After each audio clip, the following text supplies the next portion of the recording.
অনেকে বলতে চায় সুন্নত, এটা সুন্নত, এটা ফরজ নয়। আল্লাহ কি বলে শোনেন, মাইতির রাসূলা ফাকাদ আতা আল্লাহ। আমার আল্লাহ ডাকতে বলে দুনিয়ার মানুষ তোমরা শুনে নাও, কেউ যদি রাসূলের আনুগত্য করলো সে যেন আমি আল্লাহর আনুগত্য করলো। আমার বন্ধুগণ, আল্লাহর নবীর দুধ হালিমা নবী মুহাম্মদ তার কোলে, মা হালিমা ডাকতে বলতেছে মুহাম্মদ আয় আয় আমার স্তন পান কর, আমার দুধ পান কর।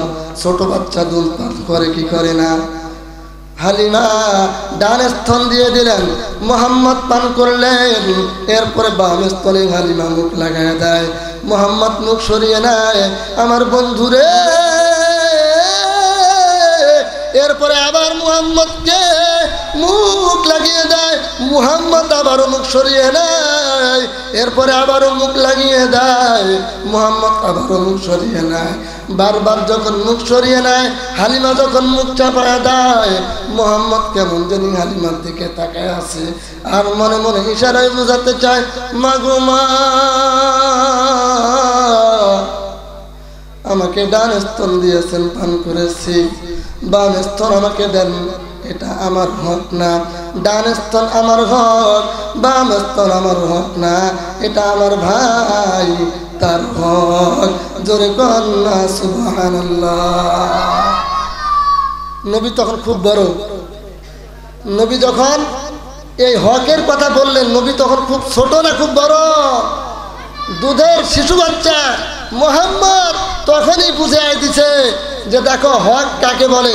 তাহলে আমার মুহাম্মদ নবী তখনই বুঝাই দিয়েছে হক আদায় করার কি করে দিয়েছেন পদ্ধতি আমাদের মাঝে উন্মুক্ত করে দিয়েছেন। তাহলে আমার মুসলমান, এক মুসলমান আরেক মুসলমানের ভাই, আমরা এখানে যারা আছি সবাই আমরা কি ভাই ভাই। কারি ইব্রাহিম রহমাতুল্লাহি আলাইহি ওনার মেয়ের ছেলে দেখার জন্য, মানে পাত্র দেখার জন্য গিয়েছে। ছেলেকে বলতেছেন বাবা তোমার আব্বা কি হয় বলো তো। এখন ছেলে দেখতে গিয়ে যদি এই কথা বলা হয় তোমার আব্বা কি হয়, কি জবাব দিবে? আমার আব্বা কি হয়? আব্বাই হয়। আপনাদের আব্বা আপনাদের কি হয়? এখন পাত্র বুঝে ফেলেছে, ছেলে বুঝে ফেলেছে যে উনি যেহেতু বিজ্ঞ মানুষ, উনি আমাকে কি ইশারায় বলতেছে। উনি যখন বলেছে যে তোমার আব্বা কি হয়, তখন ছেলে বলেছে আমার আব্বা আমার ভাই হয়। সুবহানাল্লাহ কয় না? আমার আব্বা কি হয়? ভাই হয়। তাহলে আমরা মুসলমান সবাই মুসলমানের ভাই। এক মুসলমান ব্যথিত হলে আরেক মুসলমানের ব্যথা লাগে কি লাগে না? অবশ্যই লাগে। ফিলিস্তিনে যখন আমার মুসলমানের উপর যখন নির্যাতন আসে, আমরা বাংলাদেশ থেকে আমাদের কলিজা আঘাত লাগে। ভারতে যখন আমাদের মুসলমানের উপর আঘাত লাগে তখন আমাদের কি করে কলিজায় আঘাত লাগে। এরকম করে আমেরিকায় যখন আমার মুসলমান ভাইয়ের উপরে আঘাত লাগে, আমরা বাংলাদেশ থেকে তাওহীদ জনতা নবী প্রেমিকদের কলিজায় আঘাত লাগে। পৃথিবীর যে কোনো প্রান্তেই থাকুক না কেন, কোনো মুসলমানের যদি আঘাত করা হয়, আমরা বাংলার জমিন থেকে তাওহীদি জনতার আমাদেরও কলিজায় যখন আঘাত লাগে, আমরাও আর ঘরে বসে থাকতে পারি না। আমরাও তখন নারায়ে তাকবীর, নারায়ে রিসালাতের স্লোগান নিয়ে আমরাও তখন মাঠে ময়দানে আমরাও কি করে বিক্ষোভ করি, আমরাও স্লোগান করি, আমরাও আন্দোলন করি। নবীর পক্ষে আমরা রাষ্ট্রকে, গোটা পৃথিবীকে আমরা বুঝাই দিতে চাই, নবীর বিরুদ্ধে কথা বললে তার জবানকে বন্ধ করে দেওয়া হবে। নবীর বিরুদ্ধে কোনো আঙ্গুল উঠলে ওই আঙ্গুল ভেঙে দেওয়া হবে। নবীর বিরুদ্ধে যদি করে হাত উঠে ওর হাত ভেঙে দেওয়া হবে। ওকে এরকম করে কুকুর দিয়ে এরকম করে টুকরা টুকরা করে খাওয়ানো হবে। কথা বুঝে থাকলে বলেন ঠিক কিনা? কারা কারা রাজি আছেন দু হাত তুলে আল্লাহকে দেখেন, লিল্লাহি তাকবীর। মন খারাপ করলেন? কোথায় ফিলিস্তিন, কোথায় আফগানিস্তান? সেখানে আমার নবীর বিরুদ্ধে কটূক্তি করো, আর আমরা এখানে বসে আন্দোলন করি। কারা আন্দোলন করে? যাদের মনের ভিতরে কলিজার মধ্যে নবীর প্রেম আছে, নবীর এরকম ইশক আছে, তারাই কি করে নবীর পক্ষে কথা বলে। এখন আমরা এখানে যারা আছি আমাদের মধ্যেও নবীজির মহব্বত, ভালোবাসা, প্রেম আছে না নাই? কারা কারা আছে দেখি হাত তোলেন তো। আলহামদুলিল্লাহ, যাদের সুন্নাত আছে তারাও হাত তুলেছে, যাদের নাই তারাও হাত তুলেছে, আলহামদুলিল্লাহ। সবচেয়ে বড় কথা হচ্ছে আমরা আমাদের প্রাণের নবীকে কি করি। আমি শুনতে পারলাম আজকে যে সেই প্রোগ্রামটা বন্ধ করে দেওয়া হয়েছে। আপনি কাদেরকে স্বৈরাচার বলেন? কাদেরকে আমরা এতদিন জালেম বললাম, স্বৈরাচার বললাম? এক স্বৈরাচারকে পিটায়া আবার নতুন করে স্বৈরাচারকে আনার আমরা গভীর ষড়যন্ত্র করতেছি, আছে না নাই? কারা বন্ধ করেছে? ইসলাম কোন দলের লোকেরা? কারা বন্ধ করে দিয়েছে ওটা আপনাদেরকে আর বলতে হবে না। নতুন প্রজন্মের যারা, তারাই বন্ধ করে দিয়েছে। আমরা বলতে চাই, বাংলার জমিনে যে কোনো প্রান্তে কোরআনের মাহফিল বন্ধ করে দেওয়া হবে, কোরআনের অনুষ্ঠান বন্ধ করে দেওয়া হবে, কোরআনের এরকম করে আয়োজনকে বন্ধ করে দেওয়া হবে। বাংলার জমিন থেকে আবারও আন্দোলন হবে, আবারও স্লোগান হবে, আবারও নতুন করে লড়াই হবে, আবারও সংগ্রাম হবে। জালেমদের বিরুদ্ধে সংগ্রাম করে লড়াই করে আবারও নতুন করে প্রয়োজন আমরা স্বাধীন করব। রাজি আছেন তো ইনশাআল্লাহ? আমরা বাংলাদেশে কোরআনের আইন চাই, চাই কি চাই না? কোরআনের আইন চাই, চাই কি চাই না? আল্লাহ রাব্বুল আলামিন এই বাংলাদেশকে কোরআনের আইন হিসেবে প্রতিষ্ঠাতা করুন। ওলামায়ে কেরামদের মধ্যে মহব্বত তৈরি হয়ে গেছে অলরেডি। ওলামায়ে কেরামদের মধ্যে এক দল আরেক দলকে দেখতে পারে নাই, পাঁচকুল্লি টুপি লম্বা টুপিকে দেখতে পারে নাই, আছে না নাই? লম্বা টুপি পাঁচকুল্লিওয়ালাকে দেখতে পারে নাই, অনেক তফাৎ। এক হুজুর আরেক হুজুরকে দেখলে নাক ছিটকে গেছে, এক দলের লোক আরেক দলকে দেখলে এরকম করে মুখটা পূর্ব থেকে পশ্চিম দিকে ঘুরাইছে। আলহামদুলিল্লাহ, এখন আমরা দেখতে পাচ্ছি সমস্ত ঘরানার ওলামায়ে কেরাম এক টেবিলে বসতেছেন, আলোচনা করতেছেন। ওনারাও চেষ্টা করতেছেন বাংলার জমিনে যেন ইসলাম কায়েম হয়। এখন আপনারা বলবেন যে হুজুর, সিরাত মাহফিলে আপনি এগুলো কি আলোচনা করেন? সিরাত মাহফিলের মধ্যে এই আলোচনা। দাড়ি রাখা কার সুন্নাত? মাথায় টুপি পরা কার সুন্নাত? সুন্নতি লেবাস পোশাক পরা কার সুন্নাত? বাংলার জমিনে এরকম করে পৃথিবীর জমিনে আল্লাহর জমিনে আল্লাহর আইন কায়েম করাও রসুলের সুন্নাত। রাসূলুল্লাহ সাল্লাল্লাহু আলাইহি সাল্লাম শেষের 10 বছর উনি কি করছিলেন? রাষ্ট্রপ্রধান ছিলেন, রাষ্ট্র পরিচালনা করেছেন। আমরা মনে করি হুজুরেরা রাজনীতি করবে কেন? হুজুরেরা ইমামতি করবে, হুজুরেরা মানুষের বাড়িতে কালেকশন করবে, এতিমদেরকে পড়াবে, নামাজ পড়াবে, আমাদের জন্য দোয়া খায়ের করবে, 40 গিয়ে অনুষ্ঠান করবে। হুজুররা কেন রাজনীতিতে আসবেন? আমার নবী শুধু নামাজের ইমামতি করে নাই, আমার হুজুর মুহাম্মদ সাল্লাল্লাহু আলাইহি সাল্লাম শেষ 10 বছর রাষ্ট্র পরিচালনাও করেছেন। সুবহানাল্লাহ। আমার বন্ধুগণ, প্লিজ কোন দিকে নজর নাই। আমি আপনাদের সম্মুখে বলেছি, লাকাদ কানা লাকুম ফি রাসূলিল্লাহি উসওয়াতুন হাসানাহ। আরে যুবক ভাই, এরে মুরব্বি বাবারা, আপনাদের হাতে দড়ি পায়ে দড়ি বোঝানোর চেষ্টা করছে, কোন দিকে তাকান। আমার নবী, আপনার নবী বলে গেছেন, লাকাদ কানা লাকুম ফি রাসূলিল্লাহি উসওয়াতুন হাসানাহ। আমার আল্লাহ ডাকটা বলতেছেন, ও আমার বান্দা, তোমাদের জন্য মডেল হচ্ছে মুহাম্মাদুর রাসূলুল্লাহ। জোরে কোন সাল্লাল্লাহু আলাইহি ওয়াসাল্লাম। আমাদের মডেলের নাম কি? কি বলেন? নাকি সাকিব আল হাসান, কিংবা রোনালদো, মেসি? যুবকেরা চুলের কাট দেয়, ওই যে নেইমার, রোনালদো, এরকম করে সাকিব আল হাসান বিভিন্ন স্টাইলে চুলের কাটিং দেয়। এরা হিন্দু, বৌদ্ধ, খ্রিস্টানের বাচ্চারা, এরা আমাদের মুসলমানেরই সন্তান। চুলের মধ্যে সুন্নত তরিকা আছে না নাই? আপনার সন্তান কোন স্টাইলে চুল কাটে, আপনি বাবা হয়ে আপনি কিছু বলেন না? এখানে বাবা হয়ে পিতা হয়ে বলার অধিকার আছে না নাই? অবশ্যই আছেন। আরে বন্ধু, আমার যুবক ভাইরা, আমার বন্ধুগণ, তারকাদের মডেল আমরা বাস্তবায়ন না করে মুহাম্মাদুর রাসূলুল্লাহ সাল্লাল্লাহু আলাইহি ওয়াসাল্লামের সুন্নাত যদি আমাদের জিন্দেগিতে বাস্তবায়ন করি, তার সুন্নাত যদি আমাদের জীবনে সিটিং ফিটিং করি, রে বন্ধু, দুনিয়াতে মর্যাদা বাড়বে, আখিরাত মর্যাদা আমার আল্লাহ বাড়িয়ে দিবে। জোরে কোন সুবহানাল্লাহ। আমরা যেদিন মহিলা যাব, সেদিন বলা হবে মানবুকা মন্দিরুকা মান্নবিয়ুকা। ওই লোকটি দেখা যায়, ওই লোকটিকে যদি আপনি আল্লাহর নবীর সুন্নাত না পারি, সুন্নত মানতে না পারি, নবীর সুন্নাত মুখে যদি লাগাইতে না পারি, নবীর সুন্নাত যদি মাথায় লাগাইতে না পারি, নবীর সুন্নাত যদি আমাদের দেহে চিটিং ফিটিং করতে না পারি, নবীর সব সুন্নত যদি আমরা আদায় করতে না পারি, তাহলে কঠিন কালেও বলতে পারবো না মান হাদার রাজুল, ওটি হচ্ছে বিশেষ নবী বিশ্ব নবী মুহাম্মদ সাল্লাল্লাহু আলাইহি ওয়াসাল্লাম। এইটা পারার সম্ভাবনা নাই। যদি কেউ মানে নবী সুন্নাত তরিকায় চলে, ফেরেশতারা যখন বলবে মান হাদার রাজুল, ওই লোকটি দেখা যায় যার মুখের মধ্যে দাঁড়িয়ে আছে, যার মাথার মধ্যে টুপি ছিল, যার এরকম দেহের মধ্যে রসুলের আদর্শ চিটিং বিটিং ছিল, সুন্নত তরিকায় যারা চলেছে, সুন্নত তরিকায় যারা ঘুমায়, সুন্নত তরিকায় প্রস্তাব করেছে, সুন্নত তরিকায় যারা পায়খানা করেছে, সুন্নত তরিকায় যারা মসজিদে ঢুকেছে, সুন্নত তরিকায় যারা মসজিদ থেকে বের হয়েছে, সুন্নত তরিকায় যারা রাষ্ট্র পরিচালনা করেছে, ওরা হাসি মুখে বরণ করে বলবে মানে হ্যাঁ তার রাজুল, ওইটি আমার শেষ নবী, আমার কলিজার টুকরা মুহাম্মাদুর রাসূলুল্লাহ। জোরে বলেন সাল্লাল্লাহু আলাইহি ওয়াসাল্লাম। এখন আমার মুখে দাড়ি নাই, আমার মুখে কোনো সুন্নাত নাই, আমি আপনি যদি মইরা যাই, আমাকে যদি প্রশ্ন করা হয়, কোনোদিন সম্ভব নয় ওই আমার উনি আমার নবী, এটা কোনোদিনও বলা যাবে না। নবীজি রক্তাক্ত হয়েছিল, নবীজির মাথায় হেলমেট লেগেছিল, কথা কয় না, কথা কন, কথা কন, কথা কন। নবীজির মাথায় হেলমেট ট্রাক লেগেছিল কি লেগে নাই? কাফেররা নির্যাতন করছে কি করে নাই? হ্যাঁ, তাহলে যদি সেই নবী যদি রক্তাক্ত যদি নবীর ছবি দেখানো হয়, বলতে পারবেন? কথা বলে না। নবীকে যদি রক্তাক্ত অবস্থায় যদি কবরে যদি উঠায় দেখানো হয়, ওই লোকটিকে মুখে রক্তাক্ত, শরীরে রক্তাক্ত বলতে পারবেন?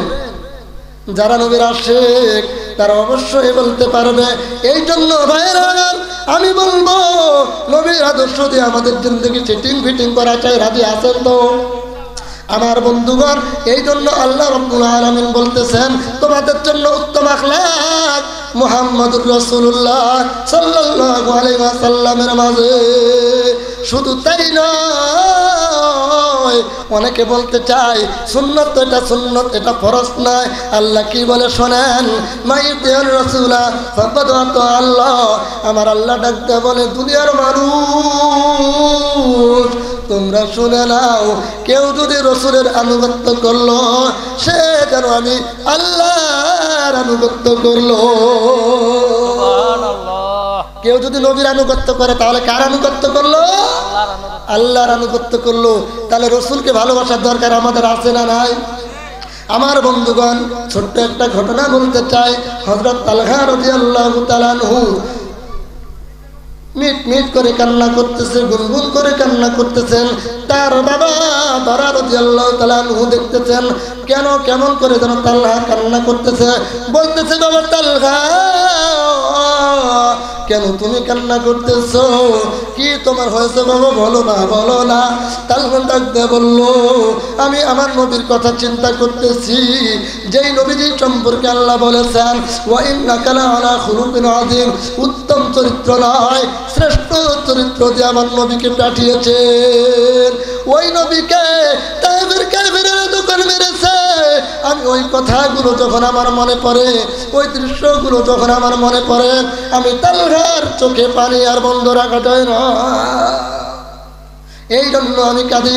হঠাৎ করে তালহা তার বাবাকে ডাক দিয়ে বলতেছেন, বাবা চলো চলো চলো, আমি মুহাম্মদের কাছে যাব, আমি আমার নবীর কাছে যাব। বাবা গো, আমার নিয়ে চলো না আমার নবীর দরবারে। নবীর দরবারে নিয়ে চলে গেলাম।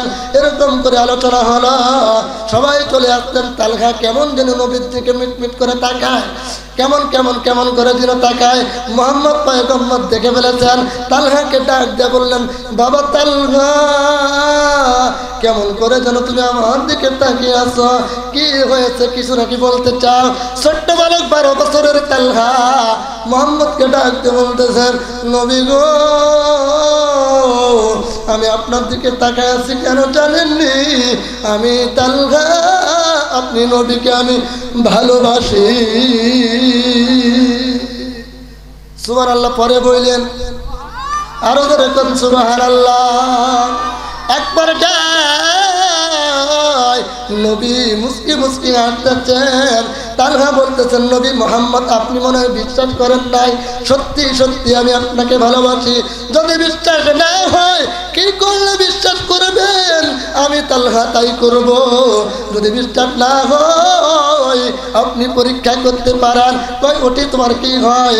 বাড়া তোমার কি হয়? কয় আমার আব্বা হয়। কয় তোমার কোমরের মধ্যে কি? কয় খঞ্জর। ধারালো আমার তরবারি। কয় খঞ্জরটা বের করো, তরবারিটা বের করো।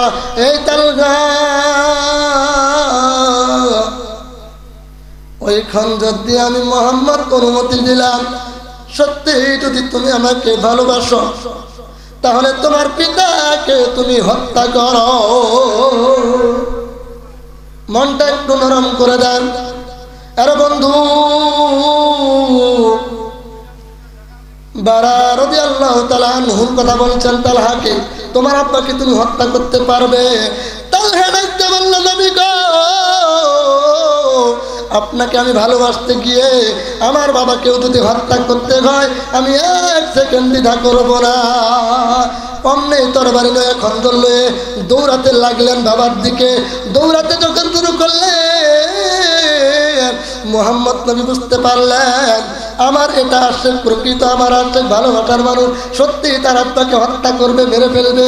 ডাকতে বললেন তালহা আয় আয় আয়, 12 বছরের বালক আমার দিকে আয়। তালহা যখন আসলেন বুকের মধ্যে জড়া নিলেন, ডাকতে বললেন তালহা তুমি আমার আমি তোমার, তুমি আমার আমি তোমার। নবী যদি কারো পক্ষে এই কথা বলে কবরে কোনো টেনশন আছে?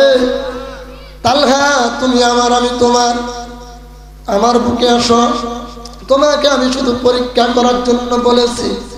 এক পর্যায়ে এরকম করে মুহাম্মদ নবী তার বাবা বারাকে ডাক দিয়ে বলতেছেন বারা তালহা যদি মারা যায় অবশ্যই আমাকে খবর দিবা, আমি তালহার আমি দাফন কাফন করব, তার জানাজা আমি মুহাম্মদ নিজে পড়াবো।